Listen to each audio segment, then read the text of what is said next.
예, 사무엘상 2장 18절 26절 오늘은 모두에게 호의를 입었더라. 사무엘 이야기입니다. 사무엘의 소년 시절, 어린 시절 이야기인데요. 모두에게 호의를 입었더라. 참 드문 일이죠 이게. 사무엘상 2장 26절 말씀 같이 읽읍시다. 아이 사무엘은 점점 자라면서 주와 사람들에게 호의를 입었더라. 이 부분입니다. 주와 사람들에게 호의를 입었더라. 딱 이 구절 읽으면 딱 뭐 좀 떠오르는 사람 한 분 있죠. 예수님 어린 시절에 누가복음에 이 구절이 나오죠. 누가복음 사무엘이 예수님의 모형이다 이 말입니다. 모두에게 호의를 입었더라. 누구나 원하는 거죠. 뭐 여러분도 다 호의를 입고 모두에게 호의를 입고 싶죠. 자, 기도합시다. 은혜로운 주 하나님 감사합니다. 하나님께서 이 시간 복을 주시고 또 아버지 하나님 주의 첫날 모인 모든 혼들을 복 주셔서 은혜가 넘치게 하시고 하나님의 말씀을 잘 받도록 해주시옵소서. 전한 자는 듣는 자 모두 주 앞에 있사오니 주의 영께서 저에게 말씀을 선포하시고 또 저희 귀를 열어주시고 저희 지각을 열어주시고 깨닫는 마음을 허락해 주시고 말씀을 마음에 보고 쌓아둘 수 있도록 해주시옵소서. 할아버지 하나님 주의 성령의 충만함을 덧입도록 해주시길 간구하며 또 믿음의 선배들 믿음의 선진들이 걸었던 그 길들을 저희가 잘 보고 그 옛 행로들을 따라서 걸을 수 있게 하여 주시길 간구드립니다. 할아버지 하나님 말씀에서 훈계와 배움, 교훈 그리고 경고를 받게 해주시옵소서. 그리고 늘 새 힘을 얻게 해주시옵소서. 감사드리며 주의 성기도합니다. 아멘. 예. 오늘 공부할 말씀은 주 앞에 있는 사무엘, 주께 호의를 입은 사무엘과 주께 버림받은 엘리 아들들, 주님으로부터 버림받은 엘리 아들들, 주께서 죽이기로 한 엘리 아들들입니다. 주님께서 죽이기로 했다 이렇게 죽이기로 한 엘리 아들들입니다. 18절에 보면 사무엘은 아이임에도 아마포 옷을 입고 주 앞에서 섬겼습니다. 반면 엘리 아들들은 성인들이고 제사장들임에도 그들 자신의 배를 섬겼습니다. 사무엘은 자라면서 주와 사람들 모두에게 호의를 입었습니다. 반면 엘리 아들들은 이미 성인들로서 제사장들이었지만 주님의 진노와 사람들의 멸시를 받았습니다. 하나님 엘리의 두 아들 홈니와 비나스의 부정과 불법 그리고 백성들을 범죄케 하였기 때문에 그들을 죽이고자 하셨습니다. 25절 보면 죽이고자 했다 이렇게 나오죠. 주님께서 죽이고자 결심을 하셨다는 거예요. 어린 사무엘은 성전에서 자라면서 주를 섬기는 법을 배웠습니다. 그는 젖을 떼자마자 부모와 떨어져서 부모의 사랑을 받지 못하고 성전에서 자랐지만 애정결핍이니 어릴 때 트라우마가 있다든지 이런 게 아니고 하나님의 호의를 입었습니다. 사람이 하나님의 호의를 받는다는 건 하나님의 은혜를 입고 하나님의 사랑을 받는다는 것은 어떤 사람과도 비교할 수 없습니다. 그래서 성장 환경에서 아주 불우하게 어렵게 그렇게 진짜 야생의 들초처럼 자랐다 아니면 진짜 짐승처럼 자랐다 하더라도 이 주님의 사랑을 깨닫고 주님의 호의를 입어버리면 그게 다 해결됩니다. 가정 환경에서 어쩌고저쩌고 하는 거 가정교육이 다 필요 없어요. 다 일거에 해결됩니다. 일거에 해결돼요. 하나님의 사랑은 큰 사랑이기 때문입니다. 사람이 하나님의 은혜를 입을 때 그는 하나님과 사람들에게 호의를 받고 칭찬을 받게 됩니다. 물론 주의 복을 따라 살면 의로 인한 박해도 있고 멸시를 받기도 합니다. 이것은 아벨로부터 지금까지 변함없는 진리입니다. 크리스천들 역시 그렇습니다. 그래서 예수님 와서 경건하게 살고자 하는 자들이 박해를 받는다는 것은 주의 말씀입니다. 하나님 뜻대로 살고자 하는 사람들에게 고난에 닥치는 것은 지금 이 세상이 악하고 음란하고 삐뚤어졌으며 패역하기 때문입니다. 지금은 노아의 날들이고 롯의 날들입니다. 그래서 하나님의 심판이 가깝다는 것은 우리가 그냥 쉽게 분명하게 알 수 있습니다. 그런 때일수록 이 세상에는 주를 섬기는 사무엘과 같은 사람, 주의 말씀을 선포하는 에스겔과 같은 예언자들, 그리고 성경교사가 필요합니다. 주의 말씀을 가르쳐 줄 수 있는, 주의 말씀을 선포할 수 있는 이 성경교사 목자가 필요합니다.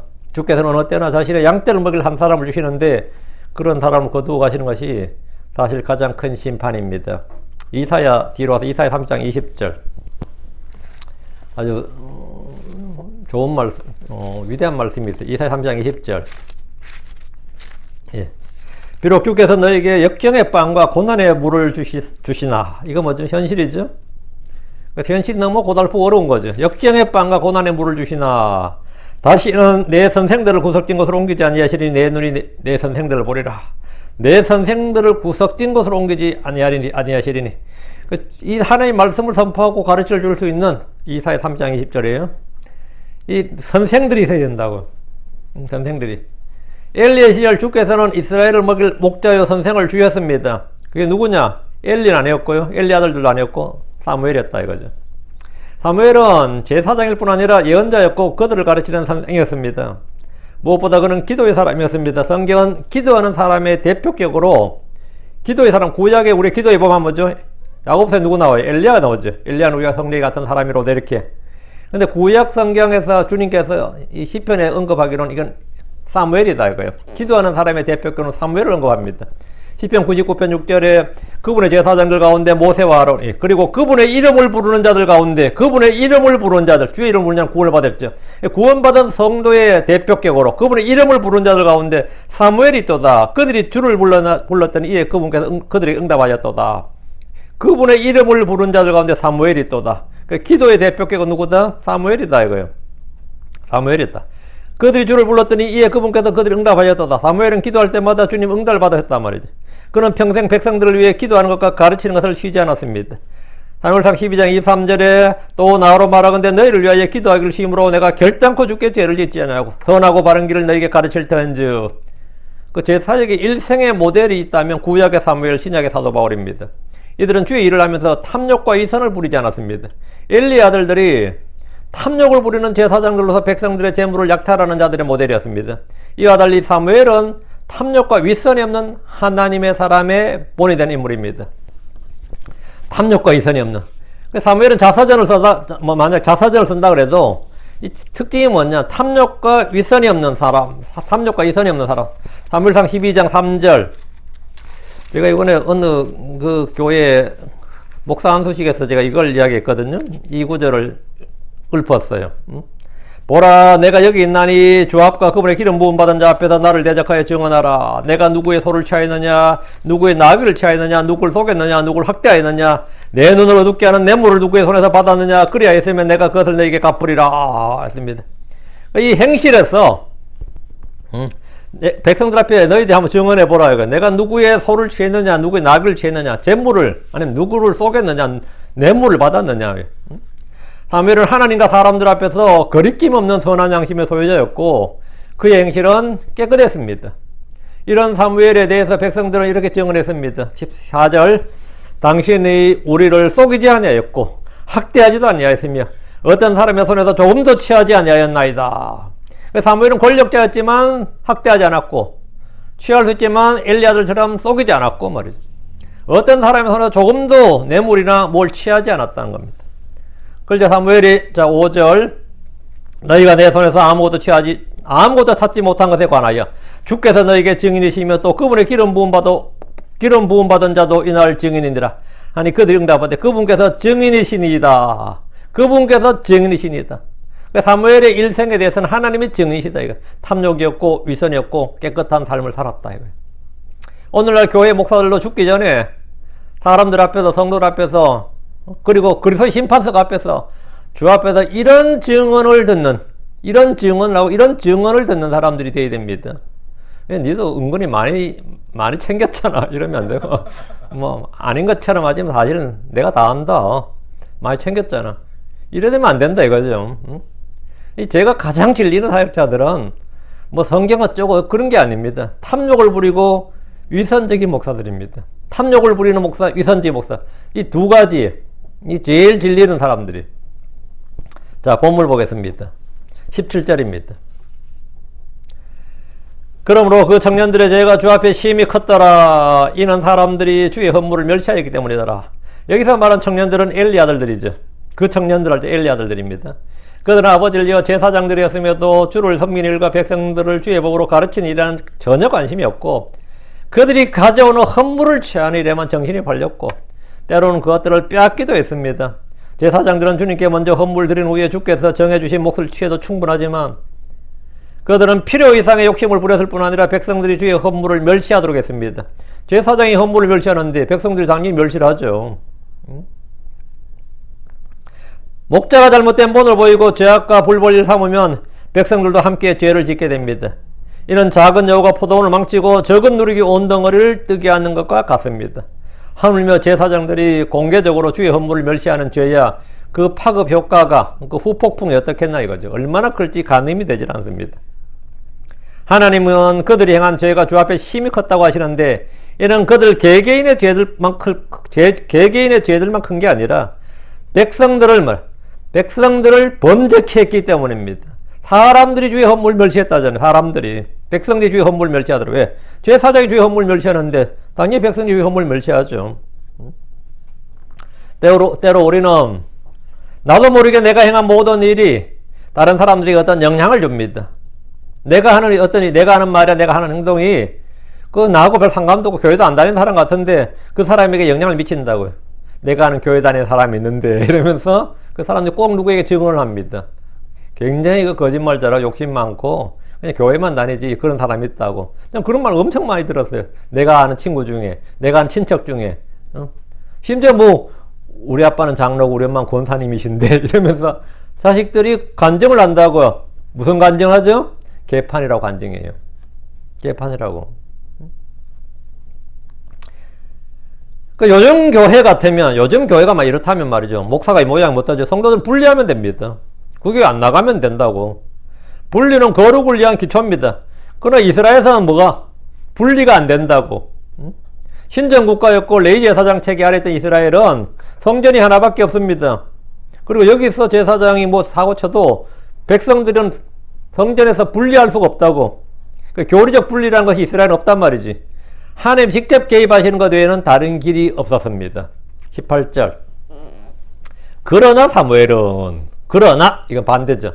그러나 사무엘은 아이임에도 아마포 에봇을 입고 주 앞에 섬겼더라. 얼마나 귀엽겠어요. 조그만 애가 아마포 옷을 입고 성전에서 아장아장 하면서 섬기는 게, 이제는 아마 이제 아직 어린애는 아니었겠죠. 좀 컸겠지. 엘리 아들들과 완전히 대조된 한 인물이 그 성전에서 자라고 있었습니다. 한나가 낳은 어린 사무엘입니다. 그는 하나님이 한나의 서원 기도를 들으시고 주신 아들입니다. 그는 율법에 따라 30세가 되어서 주를 섬긴 것이 아니라 아이임에도 아마포 에봇을 입고 주 앞에 섬겼습니다. 이것은 예외적인 경우입니다. 예외예요.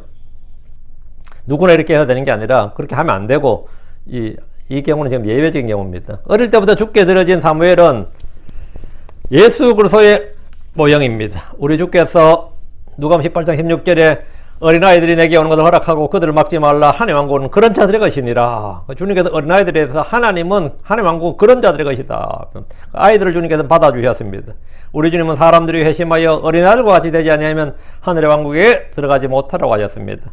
또 말씀하시기를 마태복음 18장 4절 5절에 그러므로 누구든지 이 어린아이처럼 자기를 낮추는 자고 그가 하늘의 왕국에서 가장 큰 자니라. 또 누구든지 내 이름으로 이런 아이 하나를 받아들인 자는 나를 받아들이느니라 하셨습니다. 주 예수님께서는 어린아이 때 성전에 오셔서 내 아버지의 집이라고 하셨습니다. 어린아이들이라 해서 아무것도 모르는 것이 아닙니다. 19절. 뿐만 아니라 그의 어머니가 그를 위해 작은 겉옷을 만들어 매년 그에게 가져다 주었으니 그녀가 자기 남편과 함께 해마다 드린 희생물 드리러 올라갈 때라. 한나는 해마다 사무엘을 위해 작은 겉옷을 만들어 그에게 가져다 주었습니다. 엄마가 할 수 있는 일이죠. 한나는 해마다 성전에 희생물 드리러 올라갈 때 아들을 만났던 것을 볼 수 있는데 성전에 들여졌다고 해서 가족과 인연을 끊어야 되는 것이 아닙니다. 사무엘이 성전에 들여졌다고 해서 한나와 엘가나와 인연을 끊는 거 아니라고요. 간혹 주를 섬기는 사람들이라고 가족을 버려야 한다고 생각하는 사람들이 있습니다. 간혹 그런 사람이 있어요. 누가복음 12장 46절에 주께서 제자 요건에 대해서 말씀하실 때에 어떤 사람이 내게 오면서 자기 아버지나 어머니나 아내나 자녀나 형제나 자매나 참으로 자기 생명도 미워하지 않으면 능히 내 제자가 되지 못하리라. 이 말씀이 있죠. 이 말씀에 근거해서 난 다 버렸습니다 하는 분들이 있어요. 다 버렸습니다. 이 말씀은 가족을 버리라는 말이 아닙니다. 주를 따르고 섬기는 일에 가족들이 해방을 놓고 끊어지는 아픔이 있더라도 감수하라 이 말입니다. 성경은 오히려 가족들을 돌보라 그럽니다. 디모데전서 5장 8절에 그러나 누가 자기 친족 특히 자기 집 사람들을 부양하지 않으면 그는 믿음을 부인한 자의 불신자보다 나쁜 자니라 했습니다. 우리는 크리스천들로서 부모에게 순종하고 부양하는 것이 자녀들을 부양하는 것이 마땅한 일입니다. 20절입니다. 그리고 엘리가 엘가나와 그의 아내를 축복하여 말하되 주께서 이 여인으로부터 내게 씨를 주사 주께 빌려드린 대여를 대신하게 하시길 원하노라. 그들이 자기들의 집으로 들어갔더라. 제사장 엘리는 엘가나와 그의 아내 한나를 축복해 줬습니다. 제사장의 축복은 그냥 덕담이 아닙니다. 제사장들은 백성들을 재판하고 가르치고 주의 이름으로 축복하게 하였습니다. 신명기 21장 5절에 보면 레위 아들들인 제사장들도 가까이 올지니라 주 내 하나님께서 그들을 택하다 자신을 섬기게 하시며, 제사장들은 일단 주님을 섬기게 하는 거죠. 자신을 섬기게 하시며 또 주의 이름으로 축복하게 하셨나니, 구약의 제사장은 주를 섬기고 백성들을 축복했다고요. 소위 말하는 이제 요즘 장로에서 가까운 축복권이란 거죠. 축복하게 하셨다고. 제사장 엘리는 엘가나와 그의 아내를 축복했는데 그의 축복을 주께서 들으셨습니다. 역대기야 3장 27절 그때 레위 사람 제사장들이 일어나서 백성을 축복했더니 그분께서 그들의 목소리를 들으셨으며 또 그들의 기도가 올라가 그분의 거룩한 것저것 하늘에 이르렀더라. 제사장들이 뭐 했다고? 일어나서 백성을 축복했더니 주님께서 그들의 목소리를 들었다잖아요. 그리고 그들의 기도가 올라와서 그분의 거룩한 것저것 하늘에 이르렀더라. 제사장들이 백성들을 축복하는 그 축복이 그냥 덕담이 아니란 말이죠. 그냥 기원이 아니고 문자 그대로 복을 주는 거예요. 엘리의 축복은 그들에게 사무엘 외에 다른 씨를 주시도록 축복을 했죠. 이 주께서 이 여인으로부터 내게 씨를 주사, 그 말은 뭐예요? 자식 더 낳아라 이 말이에요. 주께 빌려드린 대여를 대신하게, 사무엘을 대신하게 하기를 원하노라 하니까 집으로 와서 어떻게 될 것 같아요? 그때부터 한나가 자식 하나만 놓고 만 게 아닙니다. 엘리의 축복은 바로 그대로 성취가 된 겁니다. 그 한 아이를 주께 드렸으니까 그들에게 다른 아이들도 주시도록 축복을 해줬는데 주께서 이 여인으로부터 내게 씨를 주사 주께 빌려드린 대여를 대신하게 하시길 원하노라. 엘리가 그들에게 한 이 축복은 그대로 이루어졌습니다. 하나님 한나에게 사무엘 외에 5명의 자녀를 더 주셨습니다. 사무엘 외에 5명이니까 사무엘까지 합치면 몇 명 낳은 거예요? 6명 낳은 거예요. 완전히 다둥이지. 자식 하나 못 낳던 여자가 6명 나오면 뭐 이거는 뭐 적지 않게 나온 거죠. 21절입니다. 맞다. 나한테도 누가 그 자식 낳게 해달라고 기도 부탁했는데 축복을 해줘야겠고. 막 그 시험관에도 안 되고 뭐해도 잘 안 되고 막 그래가지고. 근데 요즘 그 기도해 주는 사람도 없는 게 나아요. 뭐 이러면서. 그러면 축복이 되겠어요? 안 되겠어요? 무자식 상팔자예요. 뭐 이러면서. 진짜 진심으로 엘리처럼 축복을 해야지. 엘리처럼. 21절. 그리고 주께서 한나를 돌아보셨으므로, 그리고 또 이에 주께서 한나를 돌아보셨으므로, 이에 그녀가 수태하여 세 아들과 2딸을 낳았더라. 그리고 아이 사무엘은 주 앞에서 자랐더라. 이제 사무엘은 뭡니까? 부모 부양에서 벗어나게 되는 거죠. 자기 외에도 5이나 더 있는데요. 장남의 의무를 벗어나는 거란 말이죠. 엘리의 축복을 주께서 들으셨습니다. 주께서 한나를 돌아보셨습니다. 한나는 불임의 한나예요. 불임의 한나, 애 없는 한나였단 말이에요. 그러는 불임의 한나에게 사무엘을 주셨다가 처음에 한 아들 사무엘을 주셨죠. 처음에 아들 하나만 달라고 그랬으니까 다시 그녀에게 세 아들과 2딸을 더 주셨습니다. 그녀가 수태하여 세 아들과 2딸을 낳았더라. 불임이었던 한나는 사무엘과 더불어 6아이를 둔 어머니가 되었습니다. 지금은 불임이나 난임인 여성들이 뭐 병원에서 치료를 받고 인공소전을 하지만 그럼에도 성공 확률이 그리 높지 않다고 합니다. 하나님 돌아보시면 어떤 불임의 여자들도 모두 자식을 얻을 수 있습니다. 한나가 자식들을 낳는 사이에 사무엘은 주 앞에서 자랐습니다. 해마다 연년생으로 나와도 뭐 5명 나가려면 5년이잖아요. 그리고 사무엘 나이가 그만큼 자라는 거죠. 홈리와 비나스가 제사장의 아들들이었지만 주 앞에서 자라는 아이는 사무엘이었습니다. 엘리의 육신의 아들들은 홈리와 비나스였고 영적인 아들은 사무엘이 되었다 이 말이죠. 주 앞에서 자라는 사람은 자라는 아이는 사무엘이었다 이 말입니다. 22절입니다. 이제 엘리는 매우 늙었으며 또 그가 그의 아들들이 온 이스라엘에게 행한 모두 일과 그들이 어떻게 회중의 성막문에 모인 여인들과 함께 누웠는지를 들었더라. 참 가관이죠. 첩첩산중이냐. 갈수록 더. 어느덧 엘리의 나이는 90대가 넘어 이때 한 98세 정도라고 그래요. 90대가 넘어서 매우 늙었습니다. 그 당시 상당히 장수한 거죠. 그리고 그의 아들들이 행한 불법과 죄는 온 세상에 알려졌습니다. 엘리는 그의 아들들이 죽게 드린 희생물을 취하고 빼앗는 폐악을 삼는다는 걸 들었습니다. 아들들의 신성모독과 탐욕과 그리고 백성들이 미치는 악영향 등에 대해서 아버지는 듣고 있었지만 아들들을 전혀 통제할 수가 없었습니다. 나이 들고 늙으면 자식들에게 할 수 있는 일이 거의 없습니다. 그 아버지가 나이 들고 늙어버리면 오히려 눈치 봐요. 자식들을 통제하는 게 아니라 자식들 눈치 보게 된다고. 이뿐 아니라 엘리 아들들은 회중의 성막문에 여인들과 함께 누웠습니다. 요즘 말로 하면 종교인들의 성범죄입니다. 회중의 성막문에 모인 여인들, 이 말은 성소에 희생물들이 오는 식으로 순례객들이 아니라 그곳에서 풀타임으로 일하는 사람들입니다. 성막에서 여자들이 일했습니다. 주의 집인 성전은 당시 이스라엘의 종교와 정치에 있어서 본부였습니다. 지금처럼 미국으로 치면 백악관이나 의회의사당 정도 되는 거예요. 그러니까 당연히 뭡니까? 상당한 인력이 필요한 거죠. 이스라엘은 성전을 관리하려면 인부가 최소한 수백 명은 넘어 있죠. 그래서 관리자들이. 물론 제사장들이 주 관리자가 되고, 그다음 나무 패는 사람, 물 기는 사람, 뭐 청소하는 사람, 성전 경비대, 노래하는 사람, 또 뿐만 아니라 입출금 관리하는 사람, 뭐 별의별 사람 다 있어야 되고. 왜? 워낙 많이 오니까. 지금 미국 지면 이스라엘의 성전은 말이에요, 의사당, 백악관 이상의 중요한 장소입니다. 그래서 이곳에는 제사장들 외에도 일하는 일꾼들이 많았는데 당연히 여자들도 고용이 되었습니다. 왜? 여자들이 할 일이 있으니까.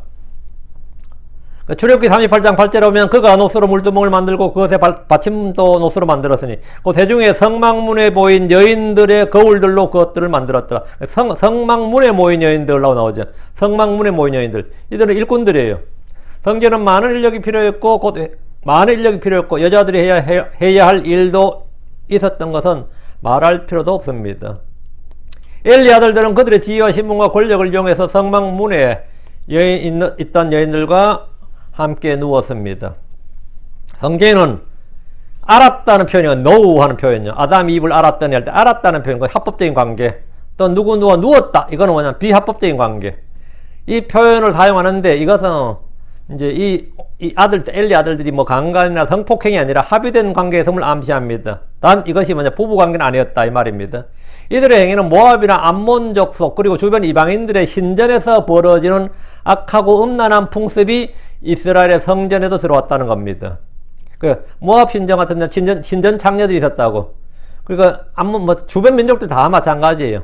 그들의 신전에는 신전 창녀들이 있었고 그런 일들이 흔하게 있었는데 그런 풍습이 이스라엘 안에도 이스라엘 주의 성막, 주의 성전에도 그게 들어왔다 이 말입니다. 이 말이.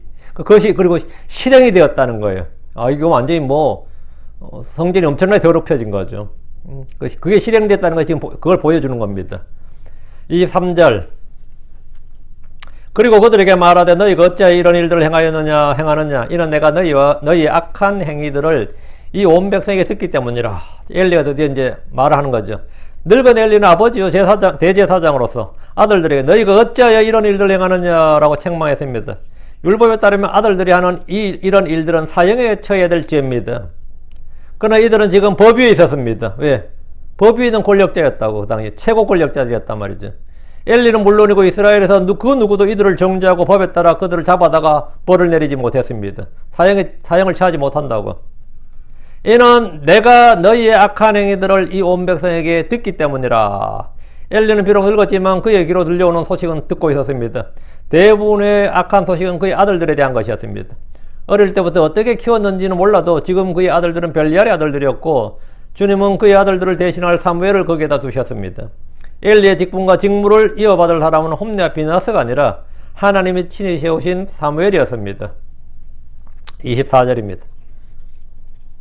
아니 되느니라 내 아들들아. 네이 아니면 노란 뜻이죠. 아니 되느니라 내 아들들아. 이는 내가 듣는 소문이 좋은 것이 없느니라 너희가 주의 백성을 범법하게 하는도다. 아니 되느니라 이 말은 이 말인데 그들의 행위를 금지하는 명령입니다. 이제 더 이상은 안 된다. No more, never. 절대로 하지 말라고. 그들에게 그렇게 해서는 안 된다는 말 단호하게 압축적으로 한 표현이 네이 안 된다 내 아들들아 이 말입니다. 이는 내가 듣는 소문이 좋은 것이 없느니라. 엘리가 아들들에 대해 듣는 소문이라는 게 이제 리포트죠. 아들들에 대한 보고를 듣는다고. 이 소문이라면 이제 우리 소문을 보냐 이 리포트인데 이 보고 소식. 아들들에 대한 소식은 각종 비리와 불법과 악행이었습니다. 그리고 이런 소식들은 다 대제사장인 엘리에게 속속 보고되었고 좋은 소식, 좋은 소문이 없었다는 겁니다. 아버지는 지금 눈과 귀가 가려진 것이 아니라 다 알고 있다 이 말입니다. 다 알고 있다고. 너희가 주의 백성을 범법하게 하는도다. 아들들의 개인적 비리와 불법과 부패도 문제지만 주의 백성을 범죄케 한다는 사실을 말해줬습니다. 엘리가 좀 힘이 있다면 아들들 잡아다가 처형하라 이렇게 해야 되는데 또 아버지로서 그건 잘 안 되죠. 어쨌든 지금 현재 최고 권력자는 엘리니까 비록 아들들이만 읍참마속의 심정으로 아들들 잡아다 처형해라 이러면 진짜 엘리는 청사에 빛나는 아버지가 되는데 믿음의 사람이 되는 건데 차마 그렇게는 못하고 이 정도로 구두 경고 정도로 마친 겁니다. 구두 경고죠. 25절. 만일 한 사람이 다른 사람을 대적하여 죄를 지으면 재판관이 그를 재판하느니라. 그러나 만일 사람이 주를 대적하여 죄를 지으면 누가 그를 위하여 간구하겠느냐. 그러다 불구하고 그들이 그들의 아버지의 음성에 귀를 기울이지 아니하였으니 이는 주께서 그들을 죽이고자 하셨기 때문이더라. 그 엘리가 지금 만일 한 사람이 다른 사람을 대적하여 죄를 지으면 이때는 통치자나 제사장이 재판합니다. 누군가 죄를 지으면 그는 통치자들 재판관들 앞으로 데려가서 또 마을의 장로들 앞에 데려가서 성문에서 재판을 받습니다. 제사장들은 재판관이었습니다. 이스라엘 통치자들도 재판관이었고 마을의 장로들도 사소한 일들은 대부분 재판했습니다. 그러나 만일 사람이 주를 대적하여 죄를 지으면 죄를 자백하고 회개해야 됩니다. 그는 주께 속죄어 물들어야 됩니다. 누가 그를 위하여 간구하겠느냐 했는데 일반 사람들이 주를 대적하여 죄를 지으면 돌로 쳐서 죽이죠. 문제는 엘리 아들들이 주께 죄를 지으면 주를 대적하여 죄를 지으면 그걸 집행할 사람이 없는 겁니다. 왜? 최고 권력자니까요. 엘리 아들들이 주께 죄를 지었고 그들을 재판할 사람이 없다는 걸 말해 주었습니다. 아버지로서 엘리는 그의 아들들이 죄를 그치고 회개하기를 권면했습니다. 그러나 아들들은 아버지의 충고나 책망에 전혀 귀를 기울이지 않았습니다. 요즘 말로 하면 놀고 있네지 뭐. 다시 25절. 그럼에도 불구하고 그들이 그들의 아버지 음성에 귀를 기울이지 아니하였으니 그들의 아버지 음성에 책망에 권고 조언에 귀를 기울이지 않았다고요. 벨리알의 아들들은 아버지의 책망을 전혀 원치 않았고 아버지 훈계를 미워하고 책망을 멸시했습니다. 성경은 말하기를 잠언 10장 17절 훈계를 지키는 자는 생명이 있거니와 책망을 거절한 자는 잘못 행하느니라. 훈계를 지킨 자는 생명이 있다고요. 책망을 거절한 자는 잘못 행하느니라. 당연히 엘리 아들들은 잘못 행했습니다. 잠언 12장 1절 누구든지 훈계를 사랑한 자는 지식을 사랑하거니와 책망을 싫어한 자는 짐승과 같으니라. 엘리 아들들은 책망을 싫어했습니다. 짐승과 같은 자였다고요. 잠언 13장 1절 지혜로운 아들은 자기 아버지 훈계를 들으나 비웃는 자는 책망을 귀담아 듣지 아니하느니라. 이들은 지혜로운 아들이 아니었습니다. 비웃는 자였다고. 책망을 귀담아 듣지 아니하느니라. 엘리 아들들은 죄를 지으면서도 책망은 원치 않았습니다. 잠언 19장 1절 자주 책망을 받으면서도 목을 굳게 하는 자는 갑자기 멸망을 당하며 또 구할 길이 없으리라. 이들은 갑자기 멸망을 당했습니다. 아무도 그들을 구하지 않았습니다. 구할 길이 없었습니다. 잠언 15장 10절 길을 버린 자에게는 바로잡는 일이 괴로우며 책망을 싫어하는 자는 죽으리라. 책망을 싫어하는 자는 죽으리라. 이들은 죽었습니다. 이들은 죽었어요. 책망을 귀담아 듣는 자는 지혜로운 자입니다. 책망을 중히 여긴 자는 분별이 있습니다. 책망을 귀담아 듣는 자는 명철했습니다. 책망을 듣고 돌이키면 얻는 복이 이겁니다. 그게 뭐냐? 잠언 1장 3절 너희는 내 책망을 듣고 돌이키라. 보라 내가 내 영을 너희에게 부어주며 내 말들을 너희에게 알려주리라. 내 영을 너희에게 부어주며 내 말들을 너희에게 알려주리라. 엘리 아들들은 늙으신 아버지의 말을 무시했고 전혀 듣지 않았습니다. 이건 그냥 단지 아버지의 말이 아니에요. 당대의 제사장의 말입니다. 이건 하나님의 말씀이라고. 그들은 짐승 같은 자들이었습니다. 성경 말씀대로 그들은 갑자기 멸망을 당하고 죽었습니다. 아무도 그들을 구할 자가 없었습니다. 다시 25절입니다. 이는 주께서 그들을 죽이고자 하셨기 때문이더라. 하나님 엘리 아들들을 죽이고자 하셨습니다. 불법을 향하고 죄악을 퍼뜨린 제사장들을 그냥 두지 않으셨습니다. 하나님은 그들의 죄와 불법에 대해서 사실 오래 인내하고 참으셨습니다. 오래 참으셨어요. 이들의 행위가 뭐 하루 이틀 이야기가 아니란 말이지. 몇 년을 지속했단 말이에요. 몇십 년을 지속했다고. 그러나 그들은 하나님의 선하심과 관대하심과 오래 참으심의 풍성함을 멸시했습니다. 그들은 파멸시키기 합당한 진노의 그릇들이었습니다. 하나님 우리를 향해서 오래 참으사 아무도 멸망하지 않고 모두 회개에 이르길 원하십니다. 어떤 사람이 그렇게 악을 행하는데도 왜 하나님께서 가만히 두시냐? 오래 참으십니다. 아무도 멸망하지 않고 회개에 이르기를 원하시기 때문입니다. 근데 우리도 참 그렇죠. 어떤 사람이 참 폐악질 하는 거 보면 마음이 어때요? 하나님께서 직접 해결해 주시겠구나 이런 생각이 드는데 또 어느 날 또 갑자기 하나님이 또 용서하시고 해결해 주셔서 그 사람도 멀쩡히 살면 또 어때요? 마음이 좀 이상하지? 뭐 이래 또 일이 이렇게 돌아가냐? 이래 싶다고. 참 사람 육신이라는 게 희한해가지고. 응? 베드로후서 3장 15절에 또 우리 주의 오래 참으심이 구원인 줄로 여기라. 우리 주의 오래 참으심이 구원인 줄로 여기라. 그러나 이들은 주께서 오래 참으심을 거두시고 죽이고자 멸하고자 하실 때까지 계속해서 주구장창 죄를 지었습니다. 이것이 오늘날 죄인들의 모습입니다. 수많은 죄인들이 악에 대한 심판이 속히 집행되지 않기 때문에 주의 심판이 없는 줄 알고 계속해서 죄를 범합니다. 그들은 죽은 후에 지옥이 있다는 것을 알고 정죄와 저주를 받은 줄을 알 겁니다. 엘리 아들들은 이미 하나님의 정죄를 받았음에도 알지 못했고 책망을 듣지 않았습니다. 26절입니다. 그리고 이 아이 사무엘은 지금 이제 계속 둘을 비교하고 있는 거죠. 계속 비교하고 있는 거예요. 그리고 아이 사무엘은 점점 자라면서 주와 사람들 모두에게 호의를 입었더라. 엘리의 육신의 아들들과 달리 하나님의 집에 맡기진 사무엘은 점점 자라면서 주와 사람들 모두에게 호의를 입었습니다. 이 구절은 예수 그리스도의 어린 시절을 그대로 보여주는 예표가 되는 말씀입니다. 누가복음 2장 52절 예수님께서는 지혜와 키가 자라면서 하나님과 사람에게 더욱 호의를 입으시더라. 엘리 아들들은 죄와 불법으로 인해 하나님께 정죄를 받았고 사람들에도 멸시를 받았습니다. 사람들은 같이 죄를 짓더라도 죄인들을 존중하지 않습니다. 같이 죄를 짓어 네가 나하고 뭐 다른데 이래요. 의기투합해서 죄를 짓고 나서 나중에 뭐 분쟁 터지면 똑같이 죄를 지었는데 네가 나하고 뭐가 다르냐. 죄를 짓는 사람을 존경하고 존중하는 사람은 아무도 없어요. 의를 행하는 자들은 핍박을 받더라도 그들은 주와 사람들에게 인정을 받습니다. 진실하고 정직한 크리스천이 되어 보십시오. 로마 14장 18절에 이것들 안에서 그리스도를 섬기는 자는 하나님께서 받아주시며 사람들에게 인정을 받느니라. 사람들에게 인정을 받는다니 뭐죠? 무슨 인정을 받는다는 거예요?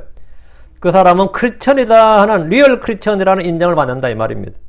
광신자 같긴 하지만 어쨌든 믿는 건 확실해. 이건 인정받는다고요. 그러니까 하나님께서 받아주시며 사람들에게도 인정을 받는다고. 사람들에게 위대하다고 인정받고 뭐 그렇게 존중받는 게 아니라 뭘로? 하나님의 사람으로 인정을 받는다. 이게 엄청 중요한 겁니다. 우리가 주를 섬기면 주께서 받아주실 뿐 아니라 사람들도 그가 하나님의 사람, 하나님의 종인 것을 인정합니다. 제가 아는 한 형제님은 증권회사에 다녔는데 지금 망했어요. 그 회사가 고려증권이었거든요. 직장은 대구였고 교회는 서울로 다녔어요. 그럼 어떻게 되죠? 대구에서 매주 서울로 올라왔습니다. 한 번도 교회를 빠진 걸 본 적이 없습니다. 제가 같이 다녔으니까. 이름이 칠복이에요. 무속적인 이름이죠. 북두실성에서 칠자하고 복을 받았고 칠복이었는데 물론 나중에 개명을 했어요. 다른 이름 개명을 했는데 개명은 다니엘로 개명을 했었지. 그래서 김다니엘이라고 했는데 개명을 했죠. 상관이나 동료들은 그를 광신자라고 늘 욕하면서도 믿으려면 저렇게 믿어야 된다고 그랬습니다. 그 팀장도 그 팀원들한테 그랬다 그래요. 니들이 앞으로 예수 믿는다고 뭐 회식 빠지고 뭐 빠지고 하려면 오케이 칠복이처럼 믿으려면 내가 인정하고 그렇게 아니면 너희들은 앞으로 내 앞에서 믿는다고 말을 하지 마라 그랬다 그래요. 응? 그 사람이 그분에게 뭐냐면 믿음의 기준이 된 거예요. 그 회사에서. 응? 대구에서 근무했지만 매주 일요일에 서울로 예배를 들어갔습니다. 한 주도 빼먹는 일이 없습니다. 직장 동료들은 물론이고 비난하고 욕하던 자들까지도 그를 모두 하나님의 사람으로 인정해 줬습니다. 그리고 고객이 큰 자산을 맡길 때 또 비밀스러운 어떤 자산을 맡길 때 가장 보안이 요구되거나 이런 자산은 그 팀에서 항상 칠복이가 맡았어요. 칠복이 갑자기 이상하지. 저보다 나이가 좀 많아요. 칠복 형제님이 맡으셔서. 칠복 형제님이 항상 그 팀에서는 가장 신뢰할 수 있는 사람은 그 사람이다. 가장 신뢰할 수 있는 사람은. 그 남들 다 욕하더라도 어쨌든 간에 그 사람이 하나님의 사람으로 사람들이 인정을 받았다고요. 저 주변에 그런 사람 꽤 있어요. 꽤 있어요. 하나님의 사람 인정해 줬다고. 그 욕하면서도 인정해 줬다. 욕하면서도. 엘리 아들들과 달리 사무엘은 어려서부터 주와 사람들 모두에게 호의를 입었는데 하나님께서 그에게 호의를 베풀어 주셨기 때문입니다. 요셉이 주의 눈에 호의를 입었고 사무엘처럼 다윗도 주의 눈에 호의를 입었습니다. 그럼 누가 주의 눈에 호의를 입느냐? 지금 이걸 이제 말씀드리려고 합니다. 잠언 8장 35절 뒤로 연결해서 나도 주님께 주의 눈에 들어야 될 거 아니에요. 주의 눈에 드는 방법이 뭘까? 손을 많이 비벼댄다고 주의 눈에 드는 게 아닙니다. 손을 비벼대고 뭐 이렇게 한다 되는 게 아니에요. 주를 찾는 자가 주의 호의를 입습니다. 잠언 8장 35절 누구든지 나를 찾는 자는 생명을 얻고 주의 호의를 얻으리라. 자 여기다가 쫙 마크해 놓으시고 주를 찾는 자는 생명을 얻고 뭐라고요? 주의 호의를 얻으리라. 여러분이 부지런히 주를 찾으십시오. 그럼 주의 호의를 얻습니다. 100% 확실합니다. 둘째 잠언 11절 뒤로 넘어가면 27절 잠시 11장 21절. 부지런히 선을 구하는 자는 호의를 얻습니다. 부지런히 선을 구하는 자는 호의를 얻으려니와 해악을 구하는 자에게는 해악이 말이라. 부지런히 선을 구하는 자는 호의를 얻는다. 주의 눈에 든다고 주님 호의를 입는 페이버를 얻는다고요. 되죠? 자, 오른쪽으로 12장 2절. 선한 사람은 주의 호의를 얻습니다. 선한 사람은 주의 호의를 얻으려니와 이 사악한 꾀를 부린 사람은 그분께서 정죄하시리라. 선한 사람은 주의 호의를 얻으려니와 성경에서 주의 호의를 입은 사람들은 모두 이와 같은 사람들이었습니다. 세 가지 방법. 주를 찾는 자, 주를 호의를 얻는다 그랬죠. 부지런히 선을 구하는 자, 악을 구하지 말고 선을 구하라고요. 대체 선한 사람은 주의 호의를 얻습니다. 주의 호의를 얻으면 뭐 나머지는 아무 문제 될 거 없습니다. 이 세상에서 어떤 다른 건 아무. 주의 눈에 들어버리면, 주님의 눈에 딱 들어보면 요셉처럼 되는 거예요. 다니엘처럼 되는 거고, 주의 눈에 호의를 들어버리면 세상에서 무슨 일을 당하든지 아무 문제 될 게 없어요. 주의 눈에 드는 사람이 되시길 바랍니다. 주의 눈에 호의를 입길 바래요. 그래서 사무엘이 그랬던 것처럼 주와 사람들 모두에게 호의를 입었더라 한 것처럼 우리 모두 이렇게 호의를 입기를 바랍니다. 그리고 하나님과 사람들에게 인정을 받는 그런 성도들이 되길 바라고요. 예. 자, 오늘 여기까지 하겠습니다. 굉장히 짧아서 시간이 넉넉해서 좋습니다. 기도하겠습니다. 위대하고 거룩한 주 하나님 감사합니다. 하나님께서 은혜 주셔서 저희가 이 세상에서 아무것도 아닌 자들이었고 무익한 자였고 쓸모없는 자들이었고 정말 하나님 보시기에 참 벨리알의 아들들과 같이 참 저희가 그런 자들이었습니다. 그러나 주님께서 전에는 저희가 죄의 종이었으나 이제는 의의 종이 되었고 전에는 마귀에게 속해서는 이제는 하나님의 자녀들에 속한 자가 되었습니다. 아버지 하나님, 저희를 이렇게 구원해 주신 은혜에 감사드립니다. 이제 하나님 저희가 주의 눈에 호의를 입기를 원하옵고 주의 눈에 은총을 입기를 원합니다. 주님께서 긍휼과 은혜를 더 많이 베풀어 주시고 늘 성령을 충만케 해 주시길 간구합니다. 이 땅에서 사는 동안 저희가 주를 섬기게 하시고 아버지 하나님 모든 면에서 주를 기쁘시게 하는 자는 증거를 얻도록 해 주시길 간구드립니다.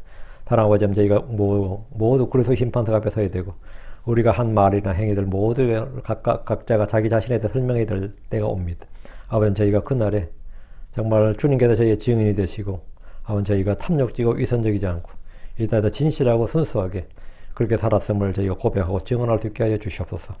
사무엘의 일생이 그랬던 것처럼 저희도 주님 앞에서 그렇게 단순하고 믿음의 삶을 살 수 있도록 인도해 주십시오. 감사드립니다. 주의 승 기도합니다. 아멘. 아멘.